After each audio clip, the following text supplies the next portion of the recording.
జపాన్‌లో first time శారీలో Halloween పార్టీకి వెళ్తున్నాను. కాస్ట్యూమ్ ప్లాన్ చేసి, దానికి తగ్గ యాక్సెసరీ తెచ్చుకొని, దానికి తగ్గ మేకప్ వేసుకునేంత టాలెంట్ నాకు లేదని చెప్పి, శారీలో అయితే కొంచెం డిఫరెంట్‌గా వైబ్ సెట్ అవుతుంది అని అలా వెళ్ళాను. కానీ కొంతమంది వచ్చి can I take a photo with you అని అడిగి ఫోటో కూడా తీసుకొని వెళ్లారు. ఏదో సెలబ్రిటీ ఫీలింగ్ వచ్చిందనమాట. వేరే కంట్రీ వాళ్ళైతే ఇది నిజంగా ఇండియన్ ట్రెడిషనలేనా? ఇండియా నుండే తెచ్చారా? అని కూడా అడిగారు. సరే ఇదంతా పక్కన పెట్టి జపాన్‌లో హాలోవీన్ గురించి మాట్లాడదాం. హాలోవీన్ అంటే అసలు అది వెస్టర్న్ కాన్సెప్ట్ కదా! జపాన్‌లో కూడా హాలోవీన్ ఈవెంట్స్ ఉంటాయా అని అనుకుంటున్నారేమో. జపాన్‌లో కూడా హాలోవీన్‌కి చాలా ఈవెంట్స్ ఉంటాయి. అండ్ అందరూ చాలా మంచి కాస్ట్యూమ్స్‌తో వస్తారు. ఎవ్రీడే మార్నింగ్ టు ఈవినింగ్ ఫుల్‌గా వర్క్ చేసి బర్న్‌ఔట్ అయ్యి ఉండే వీళ్ళకి ఇది ఒక మంచి ఎస్కేప్ లాంటిది.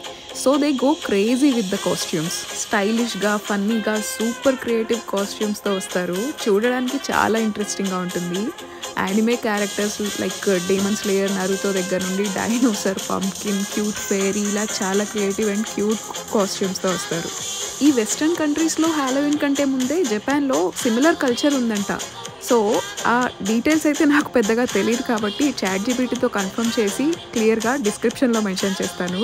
ఇంట్రెస్ట్ ఉన్న వాళ్ళు ప్లీజ్ చెక్ ద డిస్క్రిప్షన్. మీరైతే ఎలాంటి కాస్ట్యూమ్‌లో వెళ్ళాలనుకుంటారు?